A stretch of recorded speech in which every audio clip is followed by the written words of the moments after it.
Welcome to module number 6, and for this specific video lecture, we'll be talking about social stratification. So like we always do for this specific video lecture, I will not be getting into specifics on the concepts that were already covered by Nicole in the crash course videos, but basically I'll be spending more time here in relation to how all the concepts in relation to social and global stratification could be applied in the context of the Philippines. So in the video, we were able to learn about social stratification and different concepts that are related to it, such as wealth and its difference with income. And we also learned about socioeconomic status, and that now we can operationalize that in terms of income, the amount of money that we earn from our economic productivity, education, and the extent of formal education that we have received, and of course the type of occupation that we have if we do have one. But also, we must imagine society as also being stratified or categorized, not only in terms of socioeconomic status, but by other demographic features as well. Like for example, gender is also a way to stratify people or categorize people, and of course provide them with certain resources and power. Geographical location, like for example, being in an urban area and being in a rural area, and the extent of power that person has, like if that person has a position, in the government or in the private institutions. Of course, that will also influence the extent to which a certain person could be located in the social sphere. Other variables that influence social categorization is of course race, ethnicity, and religion. And we were also able to learn about the types of social classification systems, which have the closed system. An example would be the caste system or the jati system in India, which is now outlawed, but again the effects of it from a historical perspective still permeates the way of life in India now, especially in the rural parts of India. And of course, we have the open system or the class system, wherein the social position of an individual is based on meritocracy or the productivity and ability and skill and achievement of a given person that basically can put him in a better or a worse or in the same position in the social ladder. And of course, we learned a little bit about social mobility. Social mobility being the ability of a certain person or a group of people to be able to move in the social ladder, from one class to another. And of course, if you move from a lower class to a higher class, that's called an upward mobility. So example of upward mobility would be definitely getting promotions or having to amass a large amount of savings and income due to work. So that's an example of upward mobility. In the Philippines, other causes of upward mobility among families is having a certain person in the family work abroad as an OFW and bringing in remittances, and then from the remittances kakapitalize sila or nag-i-invest sila into a business, and that basically also increases their economic status and therefore upward mobility. Meron din tayong tinatawag na downward mobility. From a higher class, we fall down to a lower class. So what are the usual causes of downward mobility? One, bankruptcy. Or for example, especially for the poor Filipinos, what causes downward mobility is chronic illness. Kinakailangan ma-hospitalize, they have to shell out so much money, magbebenta sila ng kalabaw, they have to sell their house and their investments, and because of that sickness, they are falling down in terms of their certain social class.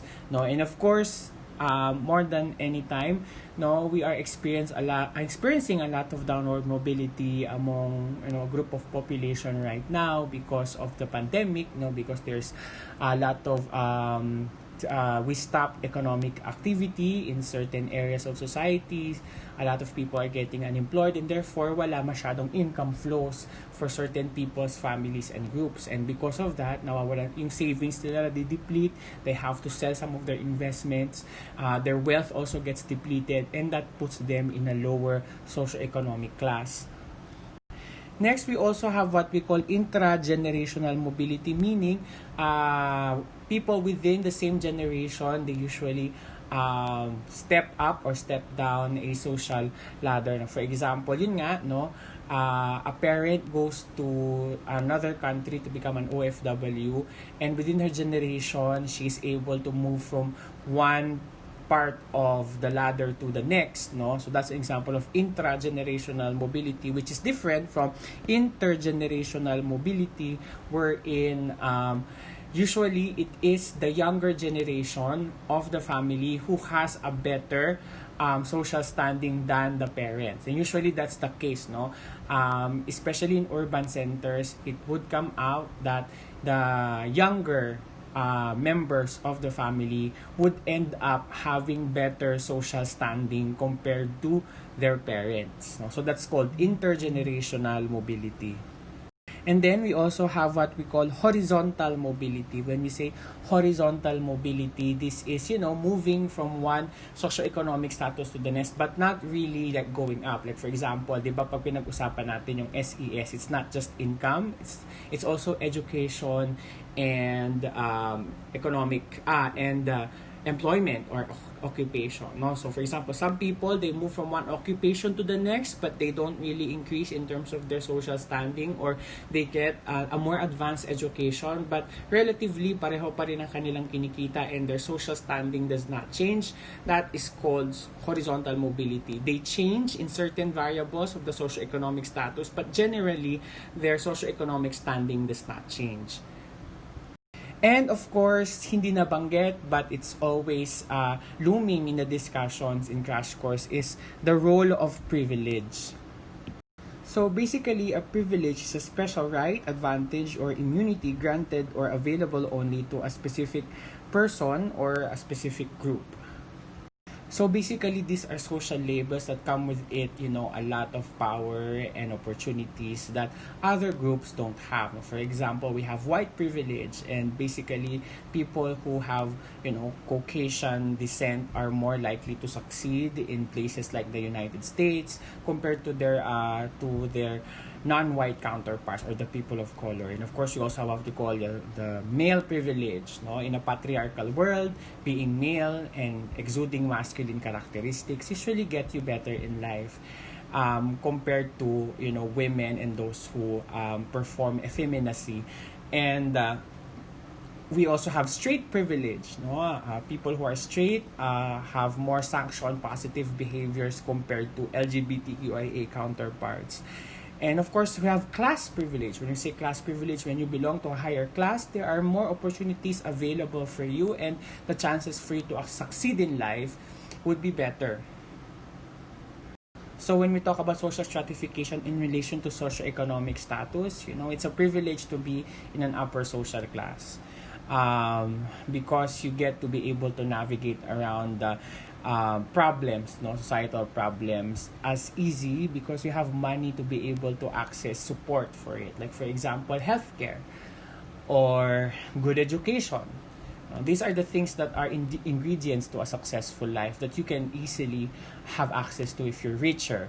But of course, poor people don't have that, and they can work hard as they could, but they basically are starting in a very disadvantaged position already. So the effort that they need to take in order for them to be able to be as as mildly successful as you are, if you are rich, is going to be a little more difficult, if not at all a lot difficult, or impossible to very, very poor communities.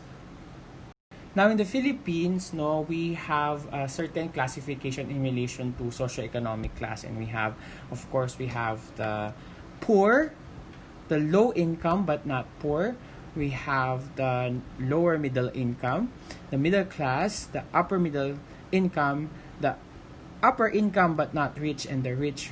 And you can see here the thresholds for each, and you'll also be able to see how many persons in the Philippines are like that. And you see the amount of rich and upper income people that we have is super duper konti compared to the 17.7 million who are already poor in this country. And then of course we have the 40.7 million people who are low income but not poor. And of course, the opportunities and the power and the resources that these people hold basically would, increase their likelihood to be successful in life and to be able for them to amass more resources compared to the people who are poor, who are low income but not poor. Ito yung sinasabi ni Bernie Sanders in the States, wherein the 1% holds 99% of the income in the country, and it's almost the same in the Philippines. Only a few people make it in the list of those who are very, very rich. And usually the rich people in the Philippines, ito yung tinatawag natin old money rich. So if you've watched Crazy Rich Asians before, these are the money that these people get because of inheritance, and basically investments that basically just blossom into more, economic gains. And of course, we have the middle class individuals, the middle class groups that basically fall in this sector. And of course, basically, we like to say, I'm from the middle class, but there are actually distinctions in the middle class in the Philippines. May lower, may middle income, at merong upper middle income. So, usually, middle income persons in the Philippines, they live in urban areas. They're usually educated beyond high school. And they are not vulnerable. They're not into vulnerable employment such as agriculture, wherein of course if there is disaster, that can already influence the extent of jobs that you have, and they tend to have their own dwellings, compared to poor or low income individuals wherein they rent, or they live in rural areas. They work in very unstable jobs, not permanent jobs, contractual, and basically the extent for them to be able to amass more money, to be able to move from this income group higher, would not be as fair compared to those who are already in a higher social ladder in the first place. So ito yung sinasabi natin, only a very few of our population owns so much of our income in the Philippines. And this wide base, we are all sharing itong small amount na natira na iniwan sa atin ng mga very, very rich people in the country. So this is basically how income is distributed. And, it's very, very unequal.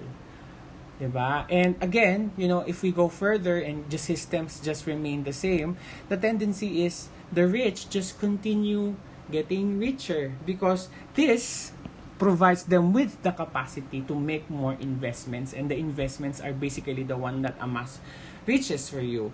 And these people, they usually don't have money anymore for them to be able to, make investments that can be used as capital for future business ventures that could amass them more money. So the tendency is for the rich to get richer and the poor to get poorer, as the cliche as it may seem, but it's really what is happening in this country. And also, the effect of being poor in the Philippines also permeates into, other sectors in life, or other aspects of life. Like, for example, those who live in high-income areas or urban areas have more life expectancy at birth compared to low-income areas. When we say life expectancy at birth, to what age do we expect this person to live? And you can see, mas mababa ang ng 20 years ang life expectancy when you're born in a rural area in the Philippines. And that 20 years could have been used for extra productivity, diba? And of course, yung quality of life within that life expectancy is also in question. Now, to give you a short background, why are we looking at infant mortality rate and maternal mortality ratio? When we say infant mortality rate, this is the number of babies who die before they reach the age of 1 or 18 months, actually, up to 18 months. Usually, that's a very, very sensitive time of life. And it shows basically the it is a sensitive indicator of the quality of the health care that certain people get to access. When we say maternal mortality ratio, this is the amount of deaths of pregnant women due to pregnancy, no, and delivery. Okay, so as you can see, talagang sobrang mas malaki ang difference ng infant mortality ratio at maternal mortality ratio of the low-income areas with the high-income areas. Why? Because, there are more healthcare facilities available in high-income areas.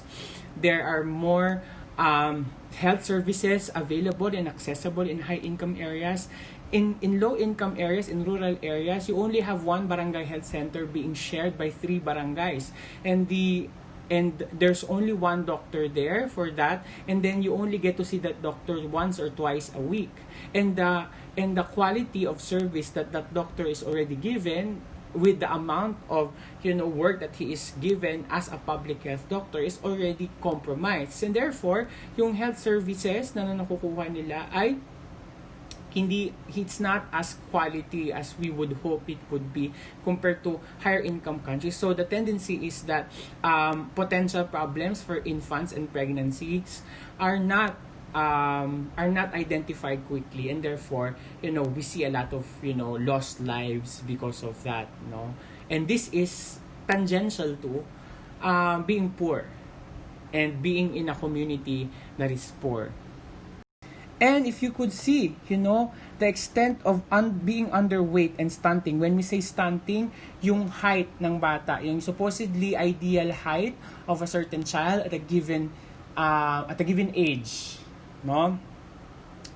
hindi niya naabot, or it wasn't achieved. So that's called stunting. When you say wasting, the extent to which the muscles of the child is being lost, because when you are malnourished or you're not being fed well, the body will eat your own flesh, something to that extent, and will make use of your flesh for energy to keep you up. Kaya nga when you see children in Africa who are super impoverished, talaga there's just skin and bones, wala nang muscles, because there's not enough energy in the child to produce muscle. So that's wasting. And if you can see, the lower part, the lower quintile of the population, the lower fifth of the lowest fifth of the population has the highest rates of malnutrition. And even in being overweight, meron din silang sizable amount. But of course, in overweight, as expected, we expect higher quintile people to have more overweightness, because children who are overweight are most likely fed well, and because they have a lot of food to consume, usually they're being fed a lot, so nagkakaroon ng higher rates of overweightness in the although that's also a malnutrition, overweightness is also malnutrition status, but of course the more problematic ones that really attracts a lot of diseases and future health problems: underweight, stunting, and wasting. Also, stunting is not about just being vulnerable to diseases, but stunting is also something to do with IQ development. Usually children who have stunting, they usually have low IQs as well and low academic performance. Siyempre, if you have low academic performance, the tendency is you do not get to finish school. Or if you do get to finish school, you finish last. So you're not incentivized to go on into advanced schooling. So the tendency is to get into jobs that are more vulnerable as well and not permanent and won't give us much benefits as one would if the person has formal advanced education. So these are some problems in terms of health that are tangential to and are parallel along income lines. So in short, health status comes parallel with income status as well. And one of the greater issues that we have in relation to poverty is really when a certain family has a member who gets sick, chronically ill, dalhin sa hospital, and they get a lot of into debt because they have to pay for the medical bills of that person, who that person supposed to be is the breadwinner, so no income is coming in. That sends them into worse poverty, And also it has something to do with reproductive health as well, you would see that the poorest quintile in the Philippines are most likely to have unwanted pregnancies. And of course, highest level of pregnancies in general. And, usually reproductive health is influenced by knowledge, of course, and also support and accessibility with health services that provide knowledge and materials and meds that are related to fertility awareness and fertility control. And of course, Nicole also discussed about the structural functionalist, conflict theory, and symbolic interactionist basis of social stratification. So of course, we have structural functionalism, and the main thesis or the main theory that tries to explain why there's social stratification is Davis-Moore thesis, which says that those who perform more functional and more contributory occupations in a society should be more rewarded compared to those na hindi naman ganon kalaki ang contribution, which again is very problematic because there are so many occupations and employment statuses that are important, like farming. Being a farmer, being a fisher folk is something that's important for the lifeblood of a nation, especially for an agricultural country such as the Philippines. But we're not paying them, enough to be able to survive or even, have an upper social mobility, and, you can see in this comic, you can say, well, there goes another school teacher who makes 10 million bucks a year. Meanwhile, I'm working my butt off playing basketball and I can barely pay rent. And this is just a satire, but in reality, baliktad siya. Professional basketball players, now, of course, no hate to them, but basically the services that they provide us is entertainment and advertising. And, school teachers, especially in the public schools and the poor private schools, they develop the minds of hundreds and thousands of children, year by year. However, we pay so much more to professional athletes compared to, very dedicated school teachers. So when Davis-Moore thesis says that we pay more to jobs that matter more, medyo problematic siya. Next, we also have conflict theory, and of course, this is, stratification is conflict theory's T.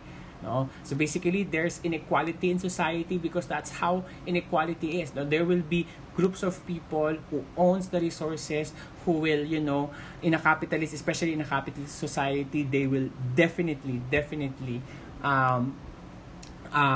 take their resources and make use of that to exploit, those social categories that are less powerful, right? And they would, exploit them so that they could amass more resources and money and power. So that's basically conflict theory's T. But also, symbolic interactionism naman argues against symbolic interactionism, signs, symbols, and meanings. And they also argue that classes can also be described as traits. Like, for example, there is a certain movement, behavior, or, dressing up, or, presenting of the self that will let you know that, this person is rich, this person is poor, diba? The way a certain person dresses up, the brands that the person is wearing could also show that this person is of class. Or, for example, the language that a person is using and the eloquence of that person to be able to make use of that language. For example, diba, I don't know if some of you have been affected by it, or for example, natawag na kayong konyo. Konyo means your ethno-linguistic characteristics of the way you pronunciate the words and make use of English in your daily life has been a marker for you to be categorized as a rich kid, quote unquote. So these are examples of class traits. And I think what symbolic interactionism also explains to us that people can be class fluid based on their conspicuous consumptions. And I don't know if you've heard of it before, but definitely you've had. May mga tinatawag tayo mga social climbers that they could act as, someone who is of a higher class by the way they dress up, by the things that they consume and the products that they buy, But definitely, these symbols usually come in a cluster, And the clothes that you wear must come with your behavior and your language. Kaya nga, di ba, may mga nahahalata, they're being called a social climber because this is what you wear, but this is how you act. There's a disconnect. So it's so hard to place you within that, social stratification spectrum. And then, of course, Nicole Sweeney also discussed about globalization. And globalization is basically the increased interconnectedness and integration of different countries all over the world. And, of course, this unprecedented phenomenon that is already now a thing all over the world is characterized by the following one. There should be increased movement of people due to tourism. Because why is there more people because of tourism moving? Because plane rides are getting cheaper and cheaper. Of course, we're talking about this from a pre-COVID standpoint, no? But yeah, diba, you have piece of fare. And Cebu Pacific is not the only budget airline that offers really cheap plane rides. And of course, increased immigration and overseas work. No, especially in the Philippines, we are very good exporters of human labor.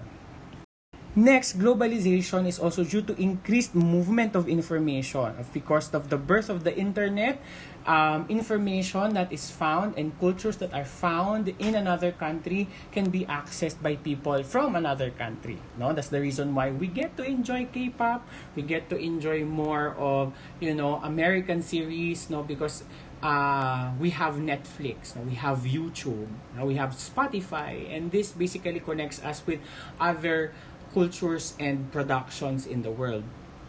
And of course, the movements of goods and services. So through liberalization, we say liberalization, countries are easing up their restriction in terms of exportation and importation and trade and exchange between countries. And also movements of services, like for example, we have a lot of business processing, outsourcing, and call centers in the Philippines. And these are basically services that are outsourced from services in the States. Liberalization is actually a form of what we call economic globalization, meaning economic activities is more interconnected all over the world. Aside from economic globalization, we have also what we call cultural globalization. Cultural globalization basically is, the sharing and homogenization of cultures all over the world. And basically, this is also termed as what we call internationalization, or, setting common standards everywhere else. Now, for example, in ASEAN integration, those who graduate a certain bachelor's degree in the Philippines would most likely, as when ASEAN standards have already been achieved, they could also go into work into other ASEAN countries. So this is an example of internationalization. But of course, there's a critic to this, is like, who sets the standard? Whose standards set to become the one that's homogenized to everyone? It's Western standards. So this is a very critical issue to this. Nawawater down the specific local identities, and they are westernized. So westernization of the world is an example of cultural globalization. What we wear, the cell phones that we use, right? The language that we use in order for us to be able to talk to each other, English, these are all parameters of westernization, cultural globalization. But we also have what we call glocalization. When we say glocalization, localization of global brands. For example, in this picture, we have a McDonald's. It's a global brand. It's a corporation of fast foods. But it tries to take in the characteristics of the local context or culture where it is being established. For example, this is McDonald's in China. So they have Chinese characters for McDonald's instead of the whole McDonald's in Anglo-Saxon version. In the Philippines, our McDonald's have rice, also same with Thailand. But in the States where it originated, wala naman silang rice. But in McDonald's, they offered rice because that it's trying to localize into our culture. In Thailand, when you attend McDonald's, when you go to McDonald's, meron silang mga maanghang na versions because again, spiciness is a thing in Thailand. So they put it in the menu. So this is an effort for McDonald's to localize its brand.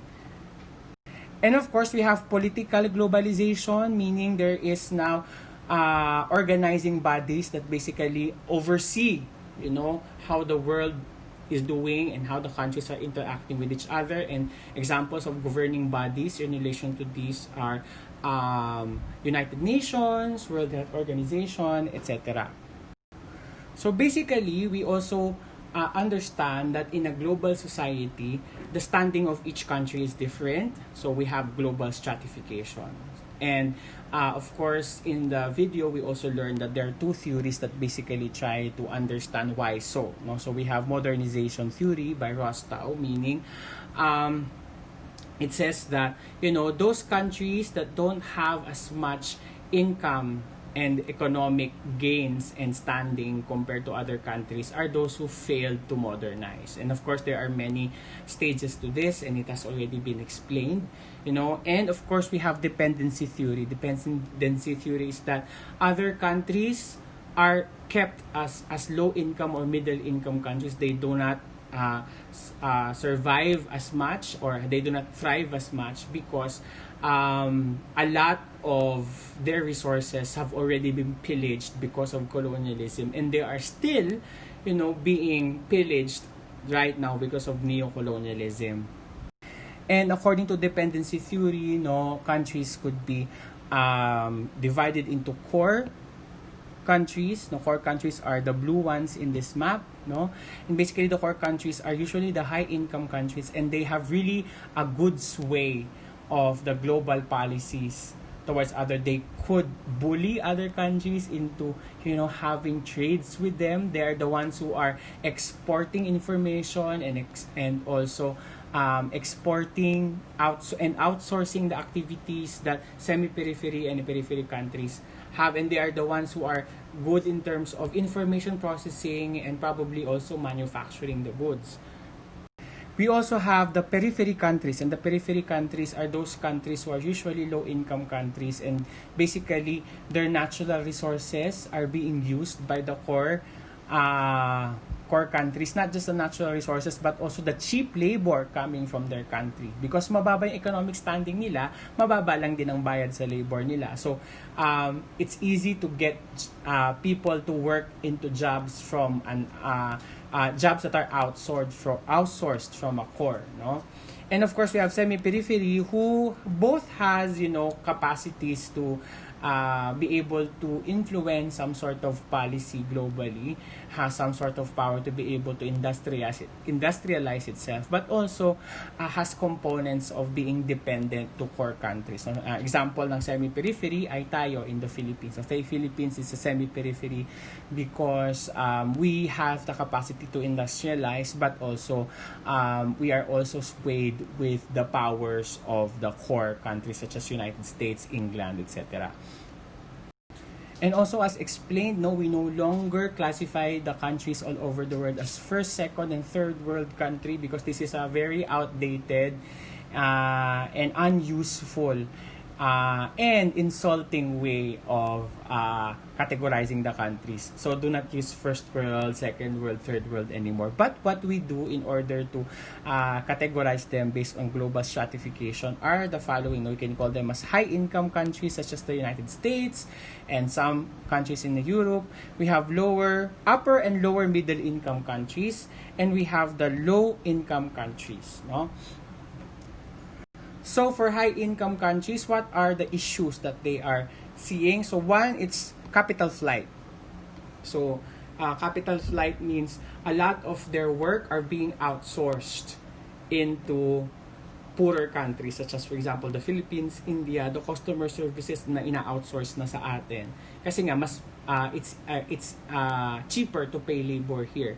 So a lot of their capital nagmo-move na into other countries. Same with also yung mga international na mga corporations, they establish their businesses in other countries. And of course, the industrialization, because they're no longer into manufacturing anymore, but in terms of high consumption and production of services and information. The issue naman of upper middle income countries. Example of upper middle income is Thailand. An example of lower middle income country is Philippines, no? And then issues of middle income countries is debt accumulation. When you say debt accumulation, I mean, we can, because of course in our wanting to have, high income, we would of course ask for debt from the IMF or from other countries, and we would hopefully use that as capital for us to be able to have increased economic prosperity in the country. But of course, we know the story right now in relation to the extent of debt that we have with other countries and other foreign bodies and lenders. And of course, our very, very glaring issue for low-income countries, such for example, Ghana, is poverty, no? So, poverty could be described as absolute poverty. When we say absolute poverty, is that you really don't have enough money for you to survive every day. And when we say relative poverty, is that in comparison to other people in your country, you are poorer, but it doesn't mean that you cannot survive. Kasi for example, if you are relatively poor in a country such as England, it doesn't necessarily mean that you can't survive. No, you probably still are in a good space. Now, according to the UN, poverty is $2 per person per day. If you are gaining less than that, then you could be experiencing absolute poverty. We also have what we call subjective poverty, or the feeling of being poor. No? And of course, it's not as accurate as absolute poverty, but it's still something that we use in relation to getting censuses, diba? We have the SWS survey that asks, to what extent do you feel that you are poor? Or would you say that you're poor? And of course, we would have 3 out of 5 Filipinos would say that they're poor. No, but it doesn't really mean that it's based on a computable range of income. And of course, we have what we call underground economy. When you say underground economy, these are economic activities that are under the radar of the government. Like for example, some sari-sari stores at yung mga online selling is also an example of underground economy. So these are not sanctioned by the government. Wala silang SEC. But these are being done because they have to survive. So, syempre, kasama din dito yung illegal parts, the very illegal ones, like for example, drug trafficking, etc., etc. And then, of course, we have the phenomenon called the feminization of poverty, wherein, most likely, those people who are poor, 2/3 of them are women, no, and children. And of course, one of the issues of poverty is relation to slavery. Now, there is slavery na called chattel slavery. Chattel slavery is basically the slavery wherein the slave is being sold.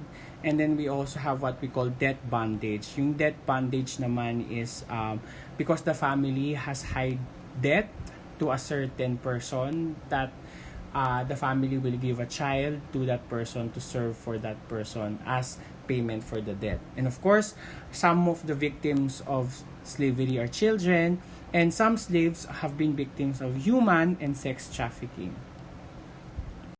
In the Philippines, we consider a household as below the poverty threshold when they are earning less than PHP or 10,481 pesos for a family of 5 per month. So if they are below that, then they are considered as a poor family economically.